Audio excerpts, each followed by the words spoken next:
नमस्कार। अहोई अष्टमी कार्तिक मास की कृष्ण अष्टमी को मनाई जाती है। करवा चौथ पर पति की लंबी आयु के लिए व्रत रखने वाली महिलाएं अहोई अष्टमी को संतान की दीर्घायु के लिए व्रत करती हैं और अहोई माता की पूजा करती हैं। अहोई अष्टमी का व्रत करवा चौथ के 4 दिन बाद रखा जाता है, इसलिए 5 नवंबर को माताएं यह व्रत करेंगी और तारों का उदय होने के बाद उन्हें अर्घ्य देकर व्रत तोड़ेंगी।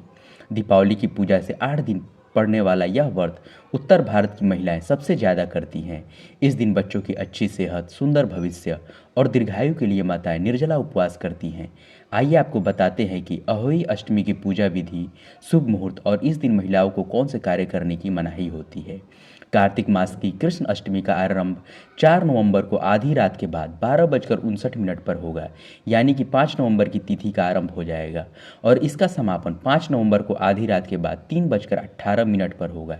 इस तरह उदया तिथि के नियमों के अनुसार महिलाओं को अहोई अष्टमी का व्रत 5 नवंबर को मिलेगा। पूजा का शुभ मुहूर्त शाम को 5:33 से 6:52 तक रहेगा। उसके बाद दिन महिलाएं शाम को तारों को अर्घ्य देने के बाद व्रत तोड़ पाएंगी। अहोई अष्टमी पर इस बार सर्वार्थ सिद्धि योग और रवि योग का शुभ संयोग बन रहा है। ऐसी मान्यता है कि इस शुभ योग में व्रत करने से महिलाओं को व्रत का संपूर्ण फल प्राप्त होता है और उनके बच्चे सदैव सुखी और दीर्घायु होते हैं। बच्चों की सभी इच्छाएं अहोई माता पूर्ण करती हैं और उन्हें एक सफल करियर की प्राप्ति होती है। तारों के निकलने की प्रतीक्षा करें, फिर तारों को अर्घ्य देने के बाद इस व्रत का पारण करें। अहोई अष्टमी के दिन भगवान शिव और माता पार्वती को दूध भात का भोग लगाना चाहिए और शाम को पीपल के पेड़ पर दीपक जलाना चाहिए। अहोई अष्टमी के दिन महिलाएं भूलकर भी तांबे के लोटे से अर्घ्य ना दें।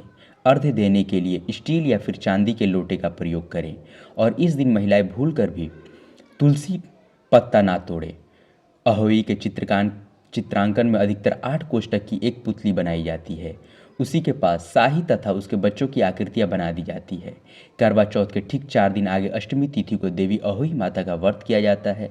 यह व्रत संतान की लंबी आयु और सुखमय जीवन की कामना से पुत्रवती महिलाएं करती हैं। कार्तिक मास की अष्टमी तिथि को कृष्ण पक्ष में यह व्रत रखा जाता है, इसलिए इसे अहोई अष्टमी के नाम से भी जाना जाता है। तत्पश्चात एक पाटे पर जल से भरा लोटा रखकर कथा सुनी जाती है और अहोई अष्टमी की 2 लोक कथाएं प्रचलित हैं। तो आइए कथाओं को सुनते हैं। एक नगर में एक साहूकार रहा करता था। उसके 7 बेटे थे, 7 बहुएं थी, एक पुत्री थी। दीपावली से पहले कार्तिक बदी अष्टमी को सातों बहुएं अपनी इकलौती ननद के साथ जंगल में मिट्टी लेने गईं। जहाँ से वे मिट्टी खोद रही थी, वहीं पर स्याऊ सेही की मान थी। मिट्टी खोदते समय ननद के हाथ सेही का बच्चा मर गया। स्याऊ माता बोली कि अब तेरी कोख बांधूंगी।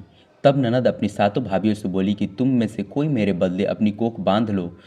सभी भाभियों ने अपनी कोख बंधवाने से इनकार कर दिया, परंतु छोटी भाभी सोचने लगी, यदि मैं कोख ना बंधाऊंगी तो सासू जी नाराज होंगी। ऐसा विचार कर ननद के बदले छोटी भाभी ने अपने को बंधा ली। उसके बाद जब उसे जो बच्चा होता वह 7 दिन बाद मर जाता। एक दिन साहूकार की स्त्री ने पंडित जी को बुलाकर पूछा कि क्या बात है, मेरी इस बहू की संतान 7वें दिन क्यों मर जाती है। तब पंडित जी ने बहू से कहा कि तुम काली गाय की पूजा किया करो। काली गाय स्याऊ माता की भायली है, वह तेरी कोख छोड़े तो तेरा बच्चा जिएगा। इसके बाद से वह बहू प्रातःकाल उठकर चुपचाप काली गाय के नीचे सफाई आदि कर जाती। एक दिन गौ माता बोली कि आजकल कौन मेरी सेवा कर रहा है, सो आज देखूंगी। गौ माता खूब तड़के जागी तो क्या देखती हैं कि साहूकार की बेटी की बहू उसके नीचे सफाई आदि कर रही है। गौ माता उससे बोली कि तुझे किस चीज़ की इच्छा है जो तू मेरी इतनी सेवा कर रही है, मांग, क्या चीज़ मांगती है। तब साहूकार की बहू बोली कि स्याऊ माता तुम्हारी भाईली है और उन्होंने मेरी कोख बांध रखी है, उनसे मेरी कोख को खुलवा दो। गौ माता ने कहा अच्छा। तब गौ माता 7 समुद्र पार अपनी भायली के पास उसको लेकर चली। रास्ते में कड़ी धूप थी, इसलिए दोनों एक पेड़ के नीचे बैठ गई। थोड़ी देर में एक सांप आया और उसी पेड़ पर गरुड़ पंखनी के बच्चे थे, उनको मारने लगा। तब साहूकार की बहू ने सांप को मार डाला और नीचे दबा दिया और बच्चों को बचा लिया। थोड़ी देर में गरुड़ पंखनी आई तो वहाँ खून पड़ा देखकर साहूकार की बहू को चोंच मारने लगी। तब साहूकारनी बोली कि मैंने तेरे बच्चे को मारा नहीं, बल्कि सांप तेरे बच्चे को डसने आए थे, मैंने तो तेरे बच्चे की रक्षा की है। यह सुनकर गरुड़ पंखनी खुश होकर बोली कि मांग, तू क्या मांगती है। वह बोली 7 समुंदर पार स्याऊ माता रहती हैं, मुझे तू उसके पास पहुंचा दे। तब गरुड़ पंखनी ने दोनों को अपने पीठ पर बैठाकर स्याऊ माता के पास पहुंचा दिया। स्याऊ माता उन्हें देखकर बोली कि आ बहन, बहुत दिनों बाद आई। फिर कहने लगी कि बहन, मेरे सिर पे जू पड़ गई है। तब सुरही के कहने पर साहूकार की बहू ने सिलाई से उसकी जुएं निकाल दी। इस पर स्याऊ माता प्रसन्न होकर बोली कि तेरे 7 बेटे और 7 बहुएं हों। साहूकारनी बोली कि मेरा तो एक भी बेटा नहीं है, 7 कहाँ से होंगे।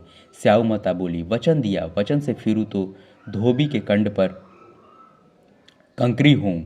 तब साहूकार की बहू बोली, माता बोली कि मेरी कोख तो तुम्हारे पास बंद पड़ी है।